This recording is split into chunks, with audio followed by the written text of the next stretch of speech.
Welcome back, everybody. This is session 6 of carving a Mallard Drake decoy.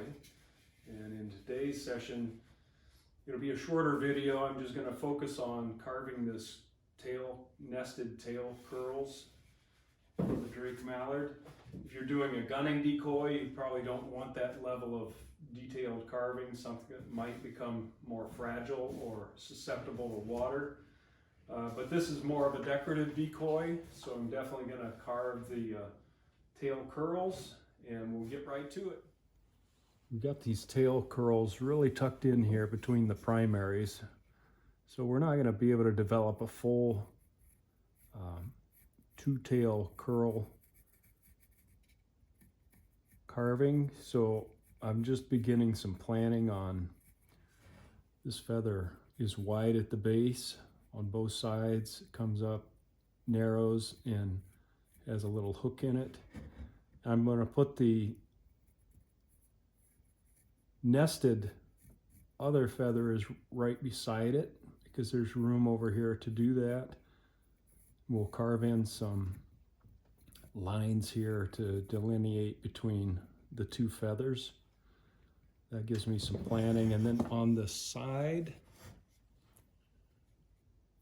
I've cleared out a little bit here just so we can begin to develop the opening.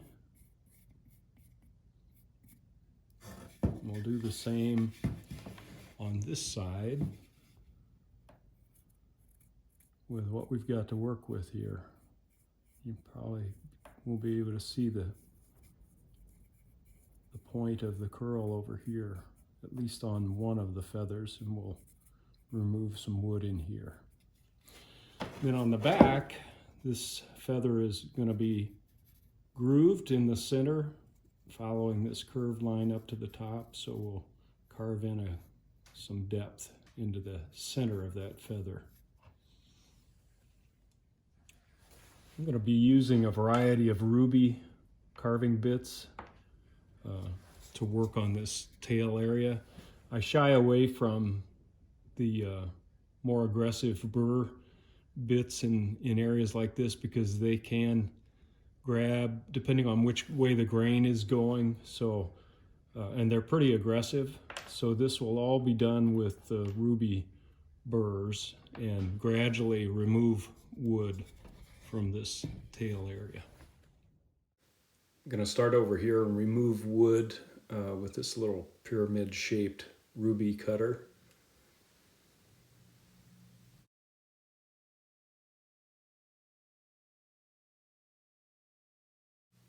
Just take your time and go at this slowly because you don't want to remove too much wood by accident. And we are really just sculpting these tail curls in place. Now I'm going to work on the other side, narrowing that tail curl at the top and fanning that out as it goes down to the tail.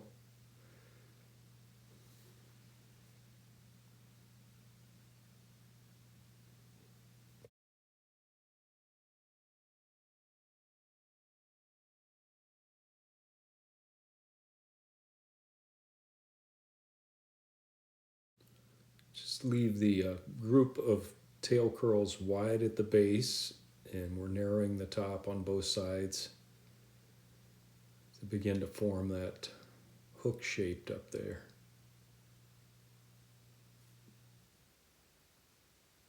It's a quick view of that area, narrowed now at the top and flared out then at the base near the tail. Now I'm going to use my pencil and begin to lay in where that nested feather is going to be. And I'm going to use this flame-shaped ruby cutter to begin to remove wood around the tip of that area. This is a challenging part of the decoy to get good, clear video on, so hopefully you can see what's happening here. But I'm narrowing that tip and creating a little side curl, and then we're going to relieve the area next to those primaries, and eventually that tail curl is going to be completely standing on its own.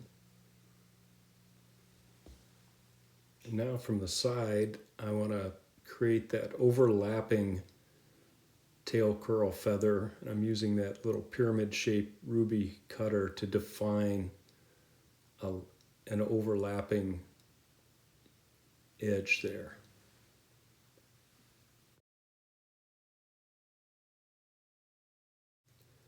Now I'm defining on both sides where that opening should be under the tail curl. And I'm going to use that little pyramid shaped ruby grinder bit, and we're going to go in from halfway from this direction, halfway from the other, and meet in the middle and open that area up under the tail curl. Just go at this very slowly.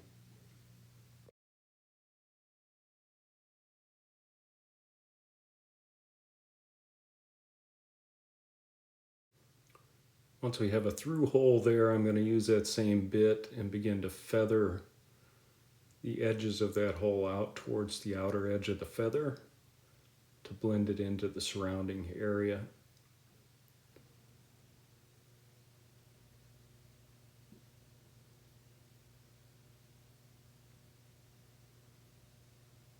Same on this side. Going from that opening out to the feather edge of the curl.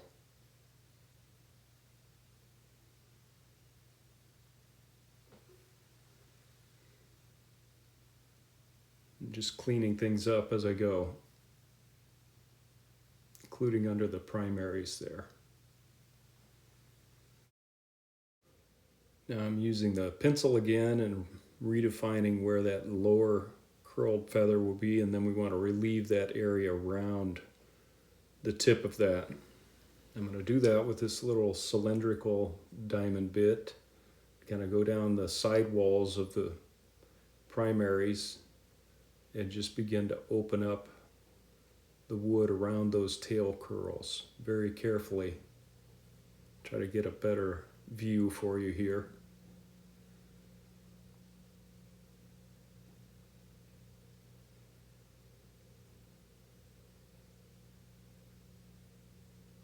Just working to relieve wood totally around that tail curl and down to the tail below. I'm going to use this little flame-shaped ruby bit to clean things up, get in tight spots around that tail curl on both sides, and then we're going to develop this groove in the back of the curled feather. I'm going to use this little cylindrical bit to score the middle of that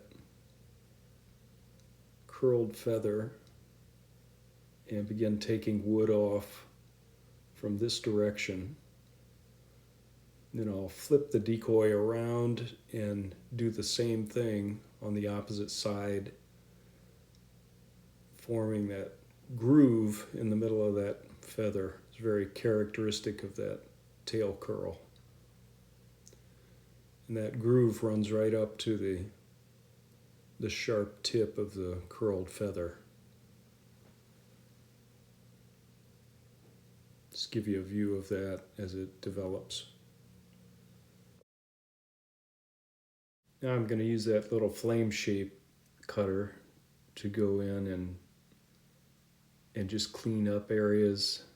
And since it has a point on it, it gives you more control to get into that groove and down where the feather meets the tail and really develop the shape of those curled feathers.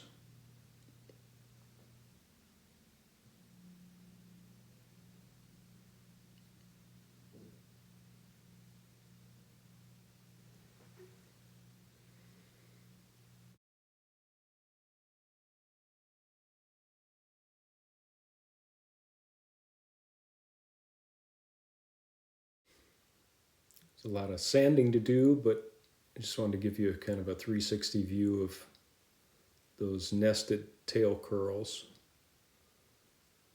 after the grinding, both sides.